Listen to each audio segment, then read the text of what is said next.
1, 2, 3. ¿Está esto en marcha? Hola y bienvenidos al podcast de Ardilanak. Un podcast dedicado a la lana, al punto y a todo lo que tenga que ver con las fibras. Soy Miren de Ardilanak y podéis encontrarme en Instagram en @ardilanak o en mi página web ardilanak.com.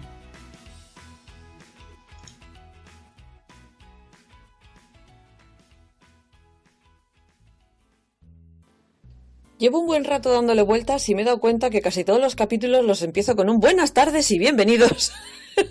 Y me da la sensación de estar hablando como si fuera una azafata de vuelo. Pero buenas tardes y bienvenidos al capítulo 17 del podcast de Ardilanak. El podcast de la voz un poco a la virule, porque ya sabéis que he tenido la casa convertida en un pozo de virus. Empezando por el crío, que agarró un catarro, que me lo contagió a mí, y por ahora se ha salvado el otro habitante de la casa y los gatos. Pero bueno, tengo la voz un poco tomada, se me va a oír raro durante todo el podcast. Echadle paciencia. En este capítulo 17, hoy me voy a quitar de en medio los temas que vamos a trabajar los primeros. En este capítulo 17 os voy a hablar primero de todo de las diferentes formas de tejer, europea, inglesa, continental y todas estas cosas. Voy a intentar a ver si consigo aclararos un poco el tema. Os voy a hablar también sobre la técnica de tejido con colores Ferail, por una razón muy curiosa que ya veréis cuál es al principio de esa sección. En la sección de bichos y pelos volvemos a no hablar de bichos y pelos, volvemos a hablar otra vez de una planta. En este caso os voy a hablar de la fibra de piña, en honor a la curiosidad que me despertó Sunny Sajov hace ya meses. O sea, prácticamente al poco de empezar el podcast ya me tiró el gusano, y ha sido este mes en el que he picado la caña totalmente con esta fibra de origen filipino fascinante. Sinceramente, si el encaje de bolillos os parece algo fino, esperad a ver un trabajo de calados sobre fibra de piña, porque vais a flipar. O sea, así. No lo puedo decir de otra manera. He flipado bastante mirando y documentándome sobre el tema, y foto que veía, babas que necesitaba una palangana. En la parte de las leyendas, me aprovecho que han sido el cumpleaños de mi marido, mi señor marido, mi alma gemela, el hombre más paciente del mundo, que está acostumbrado a tener chorrocientos mil ovillos de lana dando vueltas por casa. El que aprendió a hilar prácticamente a la vez que yo, aunque no se haya puesto nunca en una rueca, y que lo único que suele exigir por mis paranoias con las lanas y por tener invadida la ducha con madejas escurriéndose, suele ser un par de calcetines de vez en cuando. También le caen jerseys. Es normalmente el que utilizo de modelo cuando estoy tejiendo algún jersey. Si no lo estoy tejiendo para mí, suelo utilizarlo a él como modelo. Y es un señor muy paciente, y os voy a hablar del hilo rojo del destino, que es la manera que tienen en China, Japón y Corea de expresar a las almas gemelas tal y como las vemos en Occidente. Es un paralelismo a las almas gemelas de Occidente. En otro orden de cosas, como vamos con un poco de retraso con el podcast, sé que la semana pasada os dije que os iba a hablar de lo que es el Darbo y la plegaria narcisista, porque, a veces la gente pide perdón sin pedir perdón, dice que está arrepentida sin estar arrepentida, etcétera, etcétera. Bueno, el mundillo es el que es. Nos conocemos todos. Como puse en Instagram, yo seguiré haciendo el podcast aunque me escuchéis 4 gatos. O sea, ya sabéis por qué pata cojeo. Ya sabéis que soy de las que opinan que hay ciertos temas de política que permean todo y que no podemos obviarlos. Me refiero sobre todo a temas que son pura sociología: el racismo, el machismo, cualquier tipo de discriminación por edad, físico, neurodivergencia, etcétera, etcétera, me parece que es algo fundamental y que trasciende el hecho que mi ideología sea de izquierdas o de que cualquiera de mis oyentes pueda ser de derechas. O sea, no voy por ahí. Cuando se montan pollos en cualquier entorno, cuando alguien mete la pata y desaparece pero luego reaparece pidiendo perdón, si estoy hablando de Sogmatician, ya os hablé en el capítulo de julio lo que opino sobre este señor y su salida del tiesto. Vamos a llamarle salida del tiesto, me gusta mucho la expresión salir del tiesto. No voy a volver a meterme con lo que opino sobre este señor. Sabéis que no soy fan, pero es que no era fan de antes. El caso es que empecé a ver el vídeo y dejé de verlo porque hace años, estudiando en la uni, tuve cierto interés por la psicología. Al final compartíamos facultad. Nosotros los locos de filosofía estábamos en un lado, nos tenían allí con los de pedagogía, los de trabajo social, antropología y filosofía estábamos en un lado y los de psicología estaban al otro lado del edificio. Pero al final nos cruzábamos con ellos y compartíamos biblioteca. Así que de vez en cuando, como buen estudiante de filosofía, le pegaba todo y siempre acabé leyendo sobre psicología. Y una de las cosas que aprendí y que luego a posteriori he usado alguna vez es a identificar cuando alguien está utilizando un comportamiento que podríamos llamar, que se llama DARVO, que es las siglas en inglés que significan Deny, Attack and Reverse Victim and Offender. Las primeras veces que se identificó el DARVO fue con gente que ha con los violadores y este tipo de gente, ¿no? Que dicen la culpa era de ella, que la culpa es de ella, de sus padres que las visten como putas. Eso sería un DARVO de manual. Lo que haces es negar que tú hayas hecho nada malo, atacar a la persona a la que has victimizado y además das la vuelta y conviertes a la víctima en el ofensor. Es algo retorcido y muy malo que solo sirve para para victimizar dos veces a la víctima. Es lo que ocurre cuando a veces hay una víctima de una violación y no se atreve a hablar porque cree que no le van a creer. Los que tengáis Netflix, hay una serie que a mí me puso los pelos de punta que se llama Creedme, creo que es en castellano, que es esto corregido y aumentado. O sea, os recomiendo mucho verla y luego daros cuenta que aunque en esa serie vais a ver la forma más cruda del DARVO, es algo que te puedes encontrar en la vida real y a veces inconscientemente lo haces tú. Yo alguna vez lo he hecho y en el momento en el que me doy cuenta que lo he hecho me siento fatal.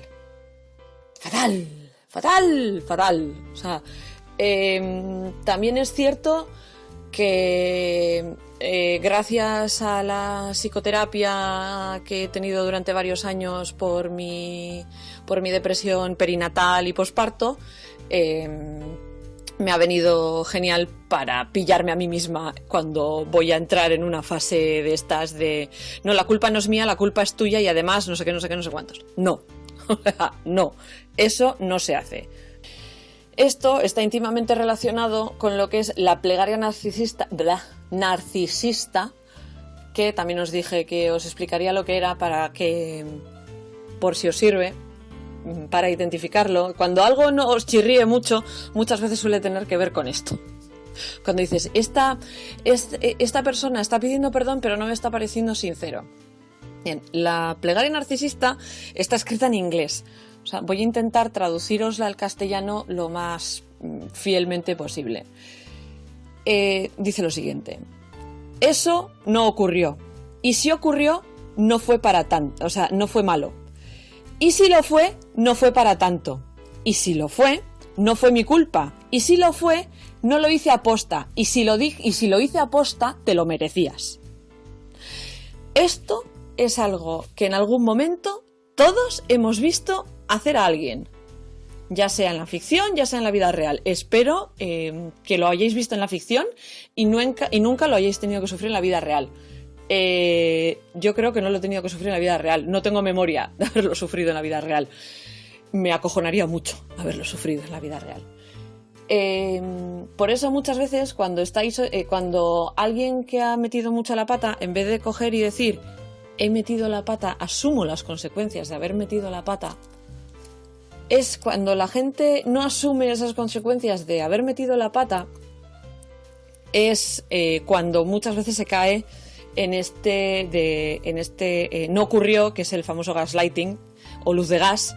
De no, eso no ha ocurrido, te lo estás imaginando y tú sabes que ha pasado, pero la persona que te lo ha hecho te está diciendo que no ha ocurrido y que estás loca. Son todas estas cosas que van alrededor del narcisismo son muy curiosas, y yo hace tiempo que me he dado cuenta que este es un mundillo, bueno, nuestra sociedad actual es muy narcisista, es muy, muy, muy narcisista. Tiene mucho que ver con el egoísmo, con el cortoplacismo, con el ver solo lo que nos afecta a nosotros y no ver la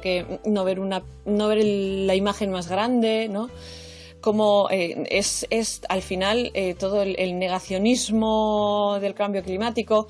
En el siguiente podcast nos meteremos con la industria textil como contaminante. Probablemente sea un tema bastante largo, pero quiero meterme con ese tema en el siguiente podcast. Yo creo que la raíz y el problema de fondo que tenemos es precisamente o sea, el egoísmo y el narcisismo del ser humano, que es algo que deberíamos trascender. Sé positivamente que hay mucha gente que prefiere que les hable de historietas, del hilo rojo del destino, de la fibra de piña y todas estas cosas, pero me parece interesante también estas inquietudes mías personales, porque no penséis que yo nací sabiendo. O sea, yo sí tengo entrenamiento de documentalista y tengo cierta facilidad para encontrar información sobre los temas más peregrinos, porque me entrenaron para ello y me dediqué a ello profesionalmente, tanto en la biblioteca como archivera, como cuando tuve que hacer la investigación para el curso de doctorado. Soy una persona muy inquieta, que me gusta mucho buscar información sobre todo tipo, pero no nací sabiendo. Leo mucho, leo de todo. De pequeña, la única manera que tenían de castigarme realmente y que me fastidiase el castigo no era quitarme la tele, era quitarme los libros. Sí, soy uno de esos niños. Así que no creáis que nazco sabiendo. Yo lo que hago es intento aprender. Y en este proceso de aprendizaje muchas veces os vomito las cosas en el podcast o en el Instagram, o a veces entiendo que pueda resultar muy pesadita con todos estos temas, pero es lo que hay. Así que os voy dando un descansito de lo que os haya hecho pensar y espero que disfrutéis del resto del podcast. Empezamos con la parte podcast del podcast 17, dejamos la parte de opinión y nos vemos dentro de 2 semanas en el 18 con lo que sea que haya pasado esta vez. Cuando uno empieza a aprender a tejer, aprende a tejer como aprendió a tejer su maestro. En mi caso me enseñó mi abuela y sin que ella lo supiera, me estaba enseñando a tejer al estilo inglés, que es el estilo en el que la lana de trabajo se sostiene en la mano derecha. Durante mis primeros años como tejedora pensaba que esa era la única manera de tejer. La única variación que veía era que yo movía mucho la mano para enredar el hilo y que había gente, que a mí me parecía la hostia habilidosa, que simplemente ¡pic! Cogía la lana, ¿no? O sea, ahí fue cuando descubrí la diferencia entre lanzar el hilo y coger el hilo. Después, años más tarde, cuando me expandí mi horizonte de punto, o sea, cuando entré en Ravelry y me perdí en el agujero de conejo, como cuando Alicia se cae por el agujero de conejo al país de las maravillas, encontré al grupo de punto de Euskadi Knits que se reunían en Donosti y empecé a aparecer por allí los viernes, un viernes al mes. Todavía se reúnen un viernes al mes, si os interesa y sois de por aquí cerca. Yo muchas veces no puedo ir porque me coincide con clase, pero siempre intento escaparme algún viernes. Y allí descubrí que había otra manera de sostener el hilo, que era en la izquierda. Y dije, vale, eso será para gente que es zurda. Fue el momento en el que descubrí la forma de tejer el estilo continental, en el que obviamente la lana se sostiene en la mano izquierda. Siempre me ha resultado curioso, cuando después me puse a investigar la historia de estas dos formas de tejer, ¿por qué tejíamos a la inglesa en España? Os puedo decir con orgullo que todavía no he descubierto por qué tejemos a la inglesa. He leído alguna vez ciertas teorías que dicen que se debe a que mucha gente aprendió a tejer a raíz de las nanis inglesas, de la nobleza, tal, no sé qué, no sé cuántos. No me lo creo. No tengo suficientes datos como para creerme ese dato. Entonces es una de mis pequeñas investigaciones personales. Sí que más o menos se puede establecer que la forma de tejer continental se originó en la Alemania y que fue a partir del siglo XIX cuando empezó a extenderse al resto de países cercanos. Curiosamente, durante la Segunda Guerra Mundial, la forma de tejer continental, al estar tan relacionada con los alemanes y estar tan asociada a los alemanes, en los países de habla inglesa cayó en desuso y se empezó a utilizar más el estilo inglés. Hay cierto consenso para acreditar a Elizabeth Zimmermann como la que lo reintrodujo en Estados Unidos, y es la influencia de Elizabeth Zimmermann la que hizo que hoy en día el estilo continental esté más extendido aún que el estilo inglés. Cuando se hacen pruebas de velocidad, muchas veces la gente asume que el estilo continental es mucho más rápido que el estilo inglés. Según el libro Guinness de los récords, es Miriam Tegels la más rápida tejiendo, utilizando una técnica que es la continental simplificada, y tejió 118 puntos en 60 segundos. Pero hay una tejedora del Shetland Guild of Spinners, Knitters, Weavers and Dyers que consiguió tejer más rápido todavía que ella utilizando la técnica inglesa. A mí siempre me ha parecido un poco absurdo esto de decidir qué técnica es más rápida, porque al final depende de cada tejedor. A mí me pones a tejer en continental y aparte de que me hago daño en la mano, porque no es mi... O sea, me resulta muy difícil llevar el hilo en la izquierda, de la misma manera que me suele resultar difícil hacer ganchillo porque se me cansa la mano. Hay gente que dice que la gente que viene de hacer ganchillo aprende más fácil continental que inglés, precisamente por donde se sujeta el hilo. Pero yo a la inglesa tejo mucho más rápido que yo a la continental. Por mucho que entrene a la continental, siempre voy a tejer más rápido a la inglesa. ¿Por qué? Porque mi memoria muscular y mis gestos están en la inglesa. Una persona que ha tejido continental toda su vida va a tejer mucho más rápido en continental que en inglés. Así que personalmente esto de a ver quién teje más rápido me parece un poquito absurdete. Así que bueno, además de estas dos técnicas, la English y la continental, dentro de la continental además hay variaciones, que está la técnica noruega, que se distingue por la forma en la que se hacen los puntos del revés. La técnica rusa, que es muy similar a la continental normal, pero que lo que se hace es que la diferencia es dónde se enrolla el hilo de la mano que estás trabajando. Luego está el estilo peruano, también conocido como flicking o lever knitting, también conocido como católico australiano o Irish cottage, que es una técnica en la que el tejedor sujeta el hilo en la mano dominante y enrolla en la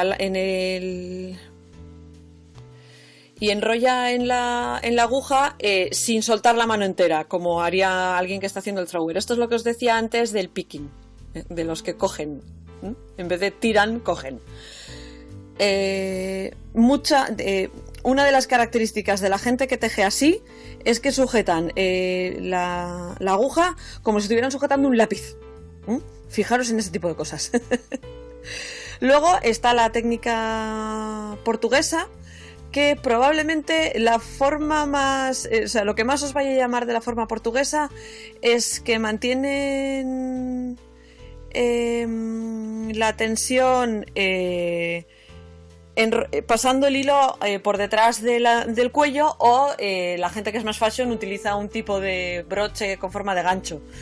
Creo recordar haber visto a Lola Logaro tejiendo con un gancho de estos.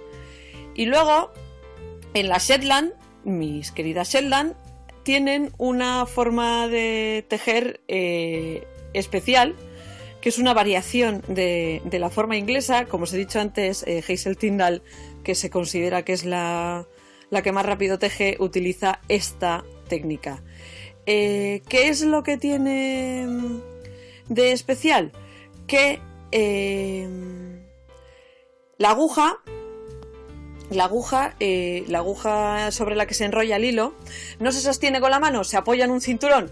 Entonces la mano trabaja mucho más rápido porque no tienes que estar sosteniendo el hilo. No es este estilo de sujetar la aguja sobaquera, que es de las agujas rectas, no. O sea, la aguja está apoyada en un cinturón y se trabaja enrollando el hilo encima de esa aguja.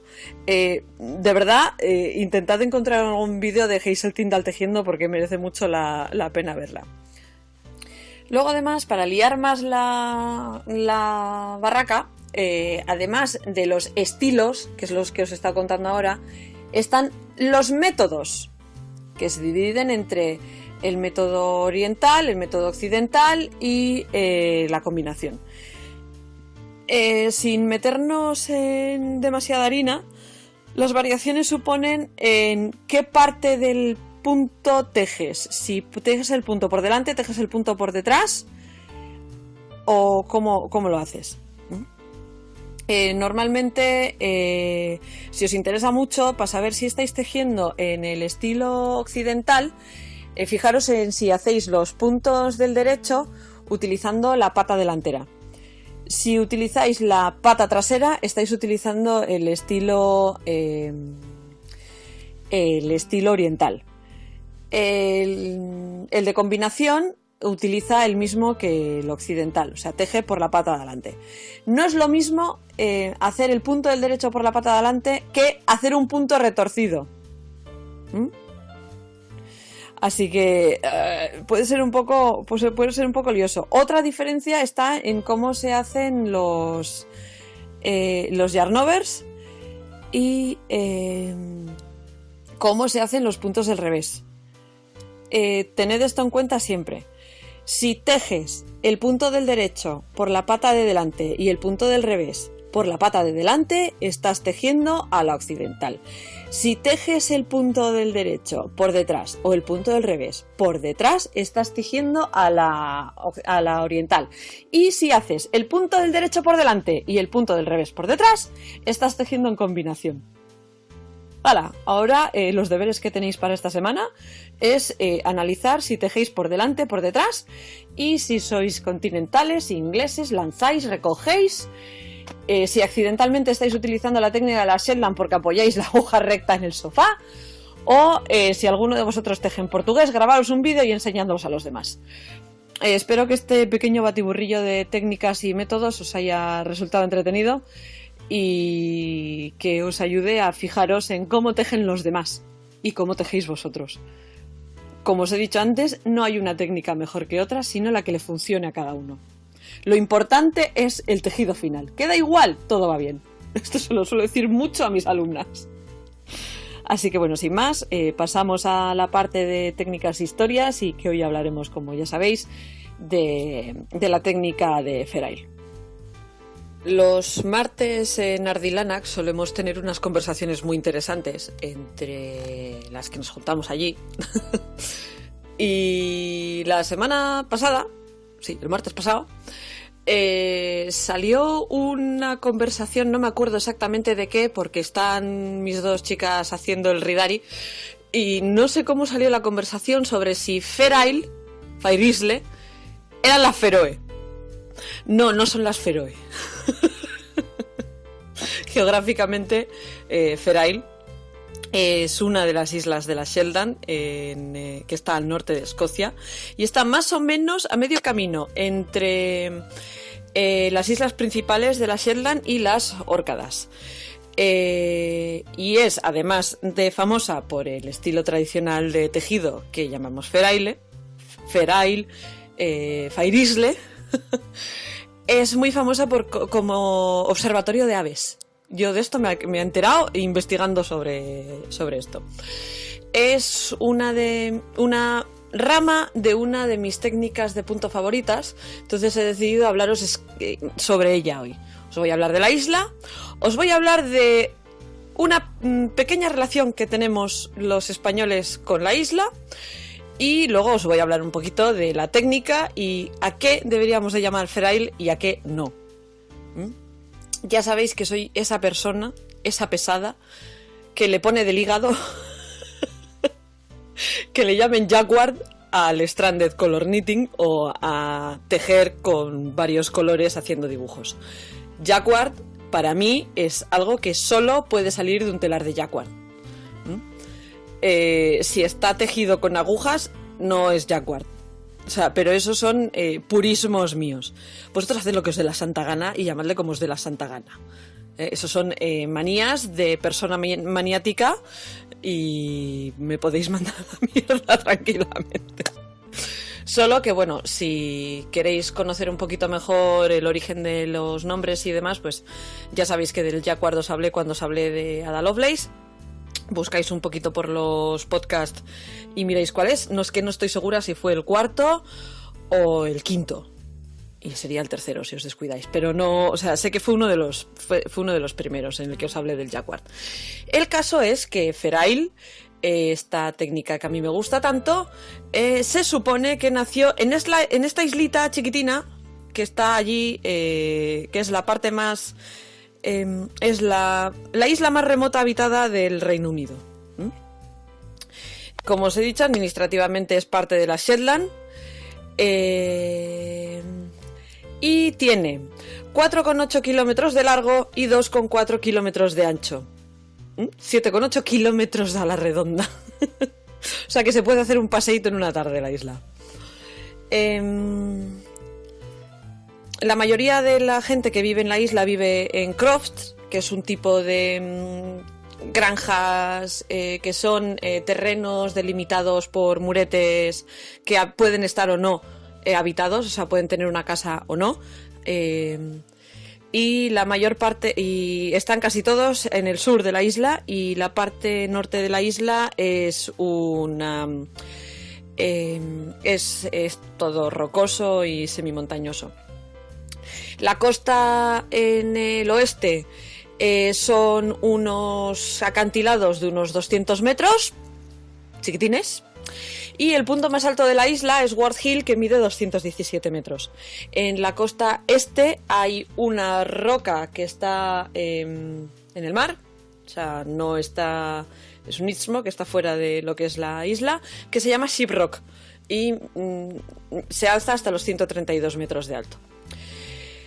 Se sabe que la isla ha tenido ocupación desde el tiempo neolítico y es bastante interesante porque estamos hablando de una isla muy pequeñita con prácticamente cero material crudo del que sobrevivir allí, pero que está rodeada de unas aguas que son muy ricas en peces. Hay dos registros arqueológicos conocidos de la Edad de Hierro. Un fuerte en promontorio en Lamberg y la fundación de una casa bajo un asentamiento cristiano antiguo en Kirkigeo. La mayoría de los nombres de los lugares y demás se derivan del asentamiento nórdico en el siglo IX. Y se supone y se cree que la división de las tierras de arado y de trabajo también viene más o menos de esa época. Entre los siglos IX y XV fue posesión noruega y en 1465 Shetland, junto con las Órcadas, fue parte de la dote de Margaret, hija del rey de Dinamarca, cuando se casó con Jacobo III de Escocia. Los que me conocéis sabéis que me fascinan todos estos matrimonios, tal, no sé qué, no sé cuántos medievales, que es una cosa que me chifla y que puedo perder horas saltando de personaje en personaje en la Wikipedia, árboles genealógicos por aquí, árboles genealógicos por allá. Este Jacobo III es el bisabuelo de María Estuardo. Total, que una vez vuelta a la isla a manos escocesas, que todavía no eran inglesas, escocesas, no es hasta el tataranieto de este que se junta en Inglaterra con Escocia, el 20 de agosto de 1588, la nave insignia de la Armada Española, el Gran Grifón, se hundió en Stormshellier y forzando a que los 300 marineros y soldados que iban a bordo acabasen pasando 6 semanas con los isleños. Se tenía constancia escrita del hundimiento del barco, pero no se sabía dónde estaba hundido exactamente. Y fue en 1970 cuando descubrieron dónde estaba hundido. Hay otro barco hundido en las cercanías, el Black Watch, que es un barco canadiense, que se hundió en 1877. Es una isla que nunca ha estado muy poblada, pero en 1900 eran como 400 personas las que vivían allí, pero a día de hoy solo quedan 55 habitantes permanentes en Fair Isle. Y la mayoría de ellos son crofters, son gente que trabaja estos crofts y demás. Os he hablado del hundimiento del Gran Grifón en Fair Isle. Este barco era un barco de 650 toneladas y 38 cañones que estaba bajo el mando de Juan Gómez de Medina. Que no de Alonso Pérez de Guzmán el Bueno, que es el séptimo duque de Medina Sidonia, almirante de España, este barco no estaba al mando del comandante de la Armada, era otro barco. Es que a veces la gente suele mezclar el uno con el otro. En una escaramuza en el Canal de la Mancha con el Revenge, que era un galeón que les ganaba por 8 cañones, acabó bastante dañado el barco, pero consiguieron escapar hacia mar abierto, hacia el Mar del Norte, y consiguieron encontrarse con el resto de la armada, que llevaba una paliza seria. Si sabéis la historia de la Armada Invencible, no es que la paliza nos la dieran los ingleses, como se ha solido contar históricamente, sino que es que tuvieron una horripilante mala suerte con el tiempo y demás. El caso es que tuvieron que desviarse de nuevo hacia la costa de Bretaña, pero porque tenían problemas les estaba entrando agua. El problema es que se dieron de bruces con otra tormenta enorme y las mareas y esta tormenta los desviaron el barco hacia las islas que están entre Noruega y las islas del norte. algunas de las naves consiguieron llegar hacia el Atlántico, pero el Gran Grifón, la barca de Hamburgo y la Trinidad Valencera se vieron separadas del resto de la flota. El barca de Hamburgo consiguió echar ancla cerca de Ferail y dividir a su gente entre el Gran Grifón y el Trinidad Valencera. El Trinidad Valencera consiguió salir de allí, pero acabó hundiéndose en aguas irlandesas. Pero el Gran Grifón, con más gente de la que normalmente debería de haber llevado, acabó hundiéndose cerca de... O sea, en donde os he dicho, en Ferail, intentando hacer unas reparaciones allí, pero las mareas acabaron estrellándola contra Stormshellier, como os he dicho. La tripulación y los soldados que estaban allí consiguieron, algunos de ellos, llegar a la orilla.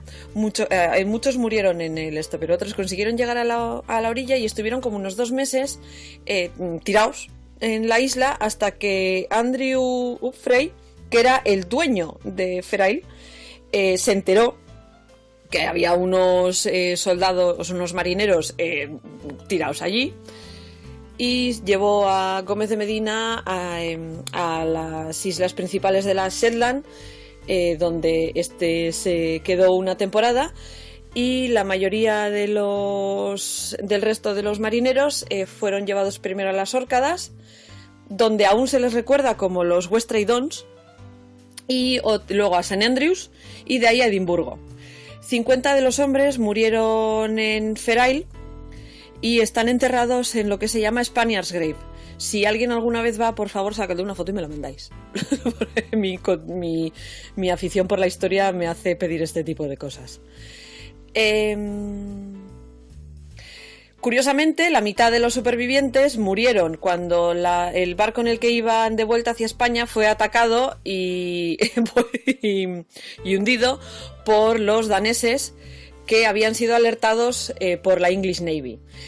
Técnicamente habían un tratado entre España e Inglaterra que decía que los ingleses no atacarían que los navíos ingleses no atacarían a los navíos españoles, pero nadie dijo nada de darles el aviso a los daneses. Sabéis que en esa época España estaba en guerra con todo Pichichi. Eso es lo que había. Como os he dicho antes, en 1970 se excavó el naufragio del Gran Grifón, y en 1984 una delegación de España plantó una cruz de hierro en el cementerio de la isla para recordar a los soldados, a los marineros que habían muerto allí. Contada esta pequeña historieta de por qué los españoles tenemos cierta historia con los de Ferail, algún día os contaré la historia que tenemos con los islandeses. No tiene que ver con las ovejas, pero encontraré la manera de meteros ahí, más en concreto los vascos, que es muy graciosa. Os quiero hablar de la técnica Ferail. Es una técnica tradicional de punto que se utiliza para crear dibujos de múltiples colores. Recibe el nombre de la isla, pero es una técnica que se trabaja en toda la Shetland. Ganó una popularidad inmensa cuando el entonces príncipe de Gales, que más tarde sería Eduardo VIII, el que se casó con Wallis Simpson y renunció a la corona, el tío de la actual Isabel II, hermano de su padre, se puso a llevar jerseys de Ferail en público en 1921, y obviamente cosa que se ponía este hombre, cosa que saltaba, que se ponía de moda, y y desde entonces sigue siendo una de esas cosas muy famosas que todo el mundo más o menos en algún momento de su vida ha tenido un jersey de este estilo. Tradicionalmente los patrones de Ferail tienen una paleta limitada de colores, de 5 o no muchos más. Solo se utilizan 2 colores por línea y se trabaja en circular. Y hay un límite de la cantidad de puntos que se tejen en un color particular. O sea, si hay más de 5 puntos de un color, ya estaríamos saliéndonos de la técnica tradicional de Ferail, estaríamos saliéndonos de ese corsé tan así. Hay gente que utiliza el término para cualquier tipo de técnica de trabajo de color que alterne varios colores.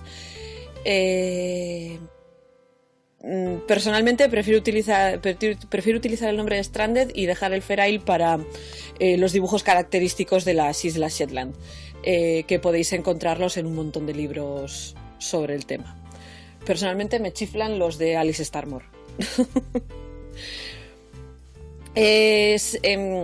Normalmente se trabaja manteniendo lo que, como os he dicho antes, el hilo que va por detrás y que va flojo, o sea, el hilo que no se teje, entre 3 y 5 puntos, o sea, no se dejan más puntos entre ellos. Y la gente que sabe trabajar a dos manos, o sea, sabe utilizar la técnica inglesa y la técnica continental, normalmente lleva un color en cada mano. Ánimo por ellos. Yo llevo los dos colores con la misma mano. Mi forma de como ya sabéis, me habréis oído hablar alguna vez, yo utilizo técnica inglesa lanzada en vez de recogida, y tiendo a no tensionar el hilo entre los dedos. Mi forma de tensionar el hilo ponía muy nerviosa a mi abuela. Porque mantengo la tensión por pura costumbre con dos dedos, que son los mismos dedos con los que enrollo el hilo en la aguja. Algún día me sacaré un vídeo tejiendo para que veáis cómo tejo, porque realmente he tendido a poner nervioso a la gente que necesita enredarse el hilo para mantener la tensión. Lo habitual es tejer en circular.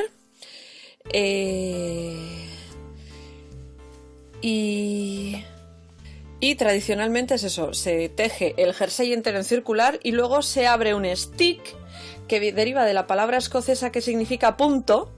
O sea, la palabra inglesa es stitch, la palabra que utilizan los escoceses es stick, así que ahora ya sabéis de dónde viene.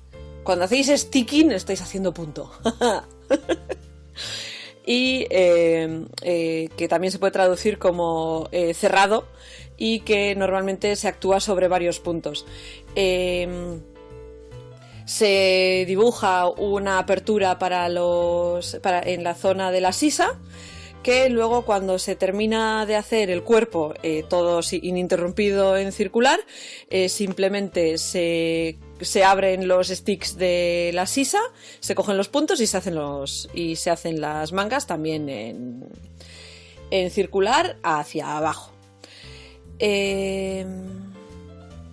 Como os he dicho, desde más o menos los 90 el término el término de Feral empezó a utilizarse para cualquier tipo de trabajo de color y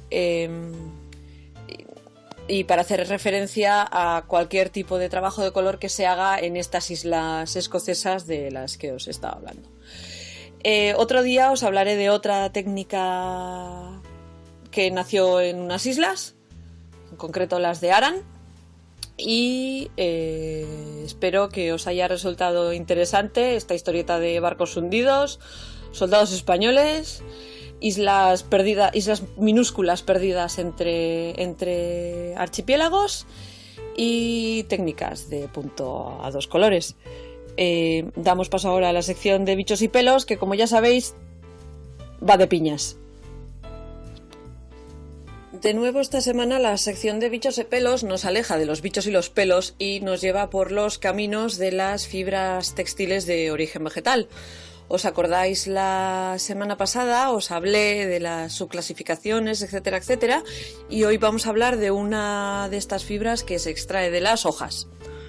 En su momento no os la mencioné, pero dándole vueltas a esta semana, como ya os he dicho al principio, me acordé de esta conversación que tuve y dije, bueno, va siendo hora de meternos en esta harina. A muchos os puede sonar el uso de la fibra de piña para conseguir cuero vegano. Pero mucho antes de ese cuero vegano y de esa especie de ¡oh, mira qué maravilla!, etcétera, etcétera, en Filipinas ya estaban trabajando este tipo de fibra. Aunque se suele achacar el uso a la época post-hispánica, o sea, post-conquista española de los territorios de las islas de Filipinas, No es cierto, existía mucho antes porque se han encontrado telas de piña tanto en Grecia como en varios países de África, y eso ya delataría el hecho de que esto se venía trabajando mucho antes de que ningún español se perdiese por el mar y apareciese en Filipinas. De hecho, me parece insultante que intenten atribuir a los españoles algo que no es suyo. O sea, tenemos una tradición textil lo suficientemente rica nosotros como para tener que ir apropiándonos de la de los demás. Ya sabéis lo que opino sobre estos temas. La fibra de la piña se deriva de las hojas de la piña roja, que es nativa de las Filipinas. Es una fibra de lujo, mucho más suave que el cáñamo y con un brillo muy parecido al de la seda. Y de hecho es una fibra que tiene muchísimas más ventajas que inconvenientes a la hora de trabajarlo, y estamos hablando de una fibra que produce unos textiles que son muy ligeros, que requieren de muy poco mantenimiento y que además se mezclan muy bien con otras fibras. La producción de piña, según los textos que yo he encontrado, la producción más abundante industrial, por decirlo de alguna manera, data del siglo XVI y de la era del colonialismo español. Así como un pequeño apunte así de refilón, mi tatarabuelo estuvo en Filipinas en la guerra. Es lo que hay.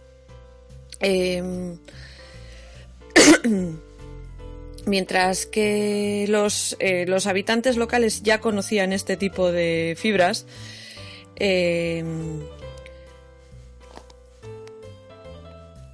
la forma de trabajarlas más intensivamente pues parece que sí que fue resultado de la colonización.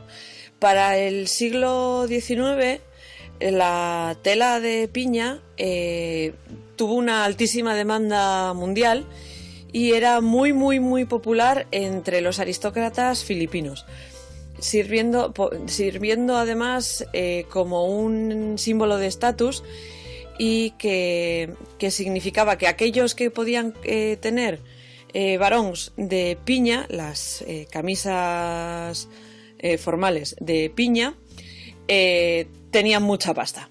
Era lo que significaba. Conseguir tener una de estas camisas significaba que tenías mucha pasta. Y si veis cómo son estas camisas, lo entenderéis perfectamente. Pero hacia 1980 declinó muy rápido el uso de las telas de piña, porque la tela de algodón era mucho más fácil de conseguir y mucho más barata. Es exactamente lo mismo que nos pasó a los vascos con el lino. Se introdujo el algodón y como el trabajo de la piña, como el del lino, era un poquito más complicado que el trabajo del algodón, se dejó de trabajar prácticamente hasta la desaparición, salvo algunos algunas mujeres que continuaban manteniéndolo, pero no de manera profesional. Décadas más tarde se volvió a renacer el uso de la fibra de piña, y sobre todo se empezó a expandir el comercio de la piña desde Calibo, que es la capital de la provincia de Anclán, en las Filipinas. Sigue siendo caro porque el proceso es bastante tedioso y no mucha gente lo sabe manejar.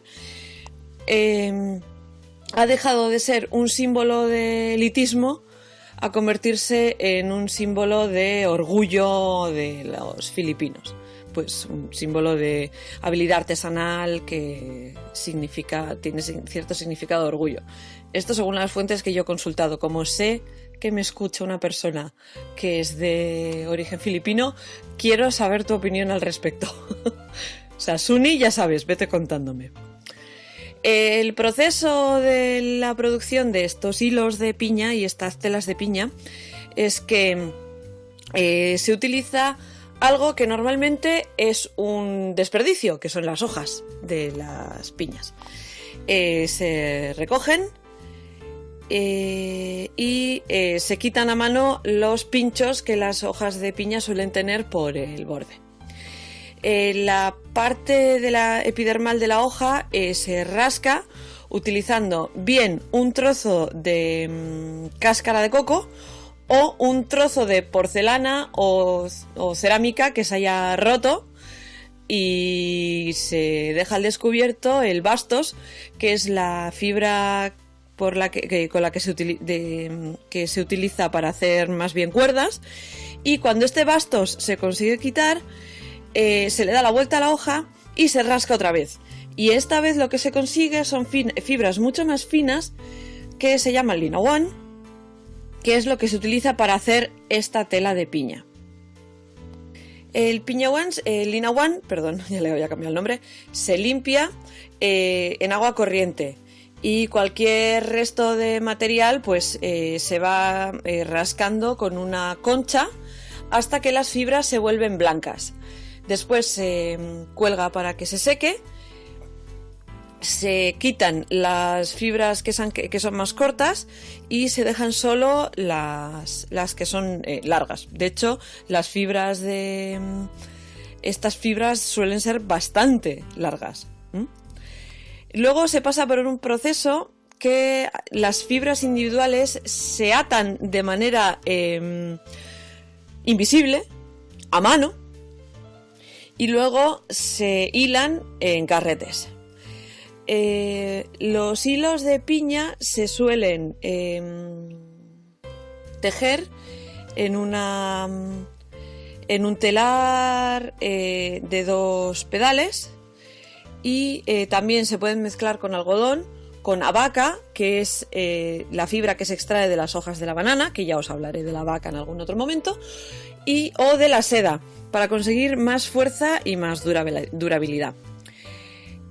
Al mezclar la piña con seda se consigue piña seda, y al mezclar la piña con abaca se consigue piña yusi. Tienen 2 nombres distintos las fibras.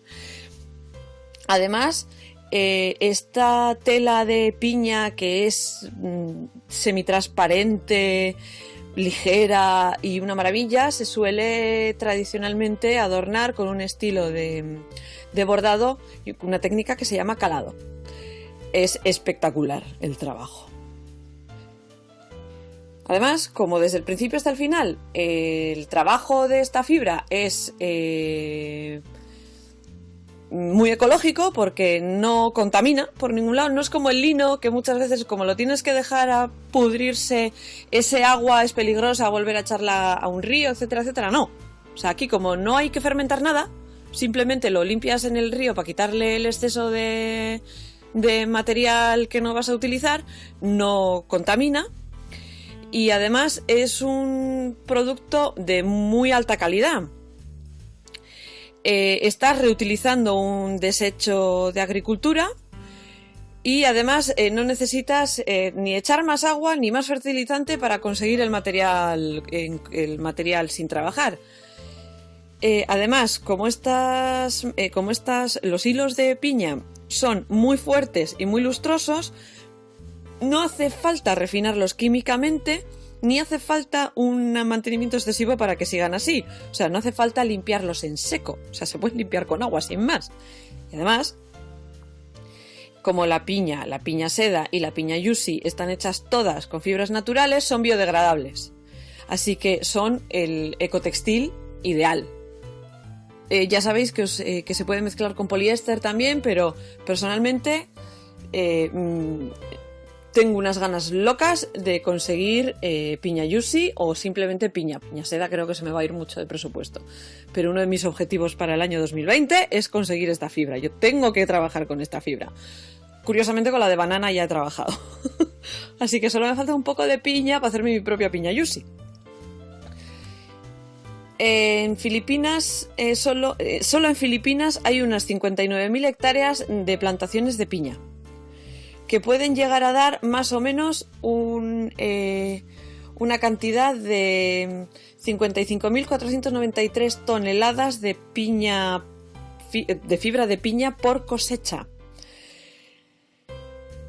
Como hasta ahora se han utilizado más para hacer... se han utilizado más la primera piña lavastos para conseguir hacer esterillas y cuerdas y cosas por el estilo. E incluso el cuero vegano del que os he hablado antes, que es el piñatex, que algún día os hablaré de él. Hoy me interesaba más esto porque es más tradicional. O sea, haceros la idea del volumen de este tipo de fibra que se podría conseguir solo en Filipinas. Si se expandiese a otros países donde se trabaja la piña, pues sería una industria textil muy interesante. Sobre todo hoy en día que se piden cada vez más productos sostenibles, etcétera, etcétera. Personalmente me parece que sería muy interesante que no solo las grandes marcas, incluso las pequeñas, y nosotros como consumidores buscásemos este tipo de telas. El único problema que encontramos es que hay poco. Porque la técnica es compleja y consume mucho tiempo. La técnica de atar los hilos uno a uno es muy compleja, no es difícil de trasladar a una máquina, entonces sigue siendo un textil muy caro y bastante inaccesible. Así que mientras tanto, pues hasta que se convierta en algo más extendido, os invito a buscar fotos sobre estas telas. Os he colgado unas cuantas en Instagram y flipad junto a mí viendo estas maravillas de telas, estas maravillas de camisas y estas absolutas maravillas de bordados. O sea, porque no se puede calificar de otra manera. La tela en sí es fascinante, pero los bordados son la leche. Agradezco mucho a Suni Sajov por haberme descubierto esta fibra y definitivamente tengo que investigarla más a fondo. Tengo que darle más el coñazo para que me hable del tema y a ver si conseguimos contaros algo nuevo al respecto dentro de unos capítulos o dentro de unos meses. Sin más, pasamos ya a la sección de mitología. Como ya os he dicho en la introducción, esta semana pasada ha sido el cumpleaños de mi señor marido, también conocido como el sufrido probador de jerseys que solo exige calcetines. El caso es que ya sabéis que tengo una especie de búsqueda constante de leyendas e historias que tengan que ver con hilos, hilanderas, tejedoras, ya sabéis, los mitos y leyendas, o sea, esta sección. Y hace mucho tiempo, estoy hablando de probablemente cuando todavía estaba en la uni, hace 20 años, me acuerdo de haber visto una peli japonesa que hablaba sobre el hilo rojo del destino, que os puede sonar, que es una especie de mito o leyenda de origen en el este asiático. Originariamente es una leyenda china, pero también aparece en las culturas japonesa y coreana por extensión de la cultura china. Según este mito, los dioses atan una cuerda roja alrededor del tobillo en China y alrededor del meñique en Japón y Corea de una persona y de otra persona con la que están destinados a encontrarse porque es su verdadero amor. Da igual lo que se estire, se enrede y las vueltas que dé la vida, que ese hilo no se rompe jamás. Y es muy parecido al concepto que tenemos en Occidente del soulmate, el alma gemela. Yo no soy muy así, pero bueno, sí, soy una pastelosa del copón a veces y mi alma gemela es mi marido. Tengo esa suerte. Llevamos 10 y muchos años, probablemente 10 y todos juntos. Y creo que no hay nadie con quien me entienda mejor de lo que me entiendo con él, a pesar de los altos y los bajos. El caso es que este hilo del destino, según las leyendas chinas, la deidad encargada de él es Yuexia Laoren, también conocido como Yue Lao, que es el dios casamentero lunar, que es quien está a cargo de los matrimonios. En japonés se conoce a este hilo del destino como Akai Ito o Unmei no Akai Ito. He conseguido encontrar varias historietas que implican a Yuexia Lao con este hilo rojo. Una de ellas implica a un chico joven que, volviendo una noche a casa, ve a un hombre viejo de pie en medio del camino bajo la luz de la luna. El hombre le explica al chaval que está unido a su esposa destinada con un hilo rojo. Yuexia Lao le muestra al chaval una chica joven que está destinada a ser su mujer. Como es muy joven y esto de tener mujer al chaval le importa un pito, coge una piedra y se la tira a la chica y sale corriendo.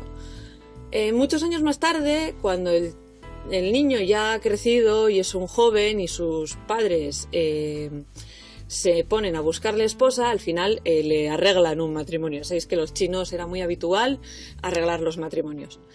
En la noche de bodas, su mujer le está esperando en la habitación y si habéis visto El último emperador, sabéis que lo tradicional en las bodas chinas en aquel momento era que las mujeres se tapasen el rostro con un velo, normalmente rojo. Cuando el chico levanta el velo, él está encantado porque su mujer es la mujer que le han conseguido es una de las grandes bellezas de su pueblo.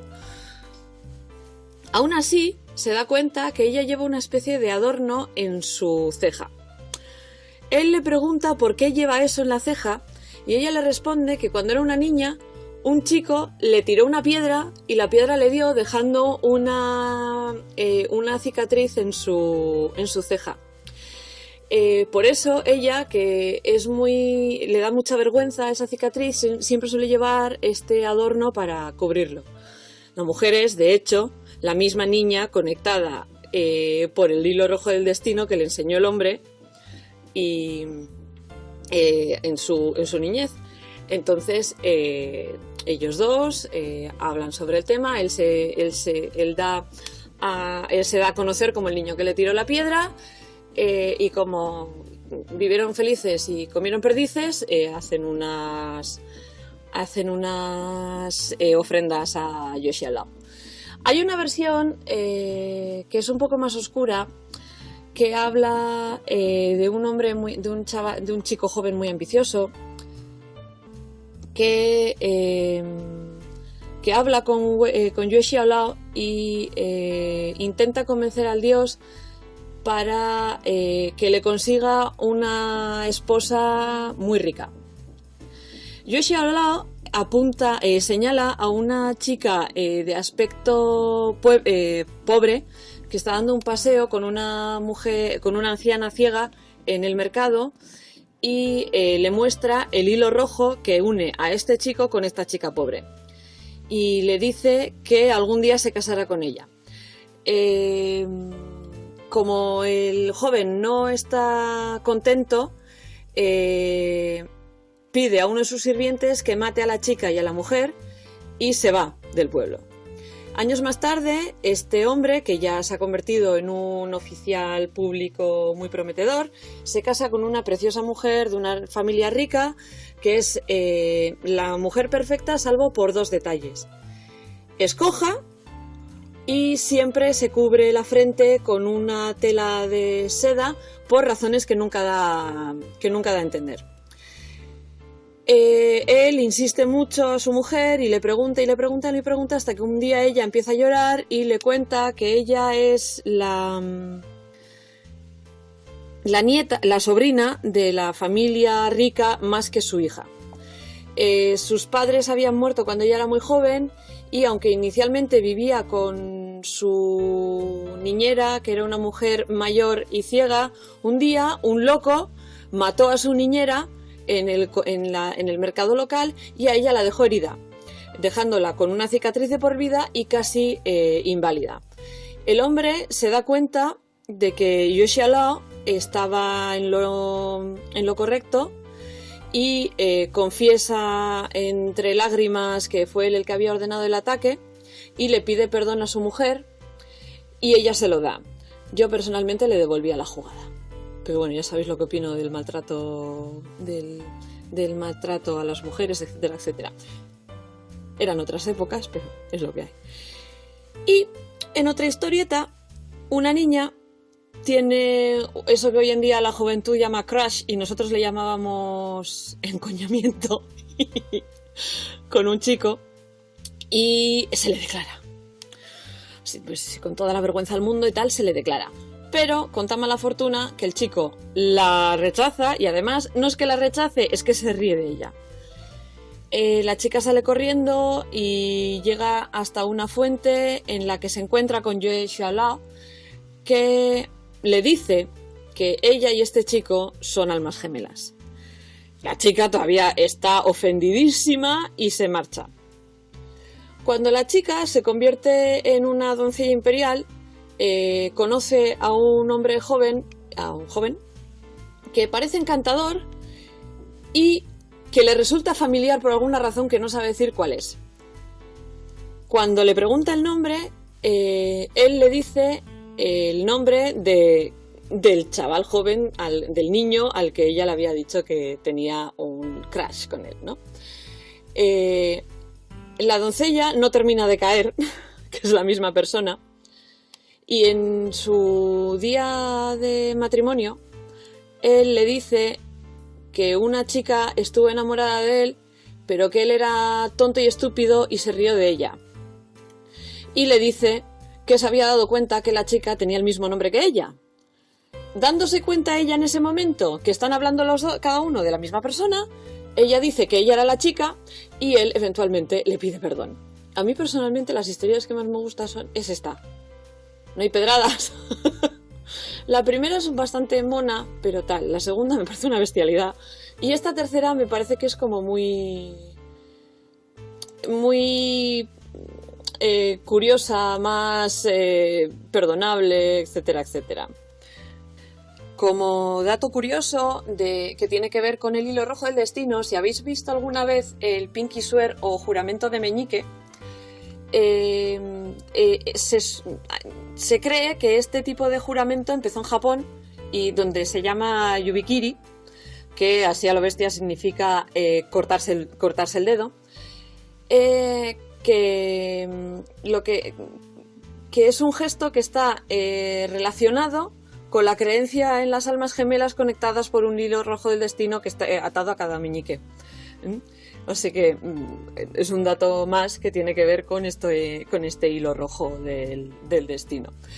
Espero que estas 3 historietas y esta idea del hilo rojo os haya hecho gracia y que encontréis vuestro hilo rojo, encontréis a vuestra alma gemela y que tengáis unas buenas 2 semanas hasta que nos escuchemos en el siguiente capítulo del podcast. Recordad que podéis encontrar el podcast de Ardilana en iVoox y en iTunes. Y podéis poneros en contacto con nosotros en nuestro blog, en nuestro Instagram y en nuestro Facebook. La música que escucháis de fondo en el podcast está sacada de freemusicarchive.org y podéis encontrar las referencias de patrones y libros en nuestro blog. Y este podcast está registrado bajo licencia Creative Commons de 2019.